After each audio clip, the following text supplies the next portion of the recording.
Here you're looking at a Remington Sportsman's 12. And this gun has got to be 35 to 40 something years old.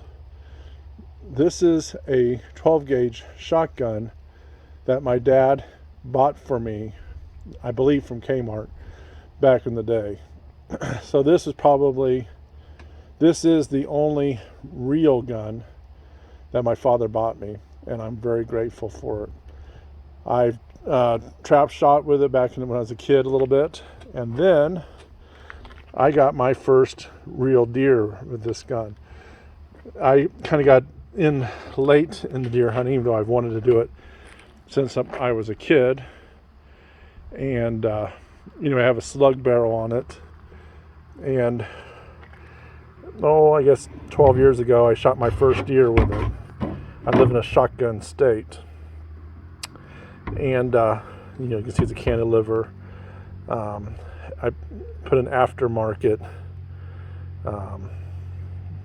scope on it. It's a quickly forward that supposedly allows you to sight in and shoot further with different lines. It tells you how far you're shooting. I'm not sure how far I'd really legitimately try to shoot a deer, even though it is a rifled barrel. I believe I've shot a deer around 100 yards with this gun before.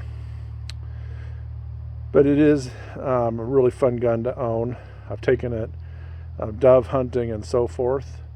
I decided to get it sighted in again with this new scope, and one of my go-to slugs, and that's mostly maybe because of availability and somewhat reasonable price, the Hornady sabheaded slugs. Obviously nothing's really super reasonable nowadays, but I've killed quite a few deer with that. And anyway, I do have that Henry, and I did take a deer with it again this year, so I shot 2 deer with my Henry. I kept it as a open sight gun in the woods, but I wanted to see about getting this one in. I may take another deer with it this year. It's getting, of course, late deer season now.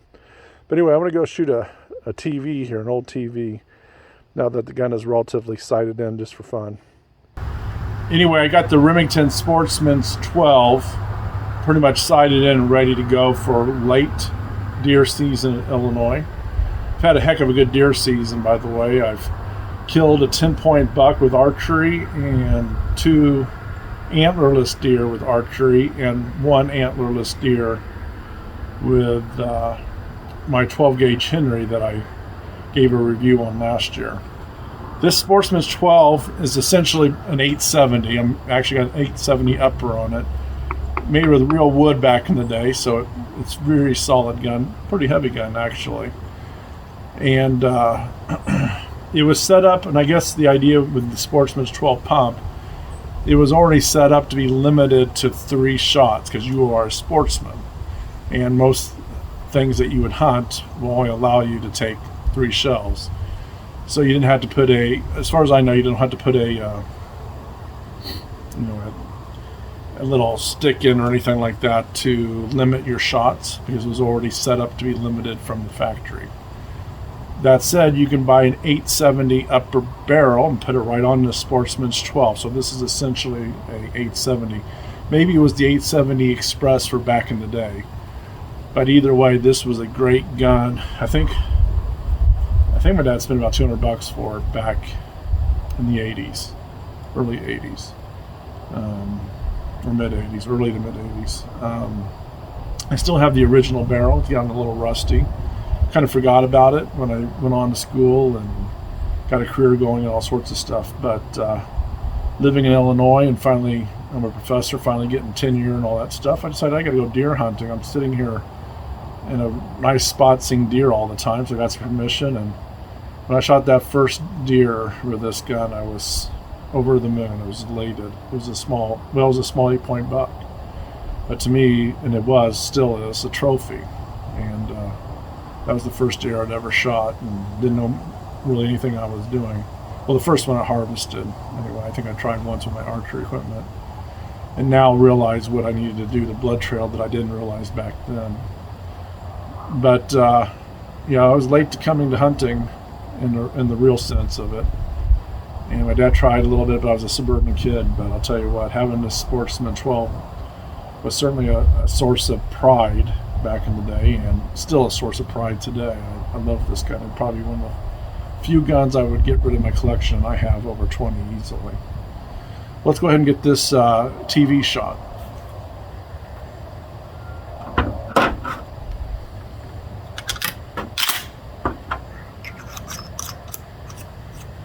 The Quigley Ford scope, by the way, I picked up at like a National Wild Turkey Foundation. It's kind of a custom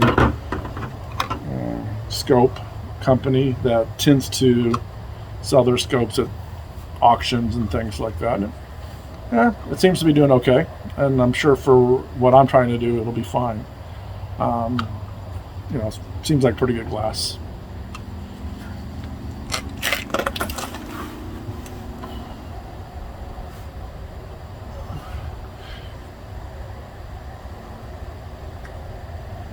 Zoom in a little bit.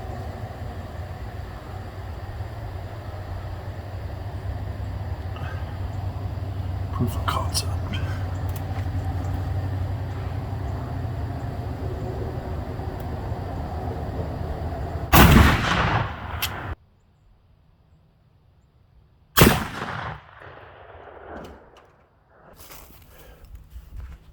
Well, clearly the big hole is the shotgun, and a lot of little holes have been shot already with 300 Blackout and a Ruger 57. Left a pretty good size hole in the back also. Anyway, I think deer ain't gonna like that. Great gun. I'm real glad to own it. Anyway, thanks for coming down memory lane with that gun, and I hope to get another deer with it sometime.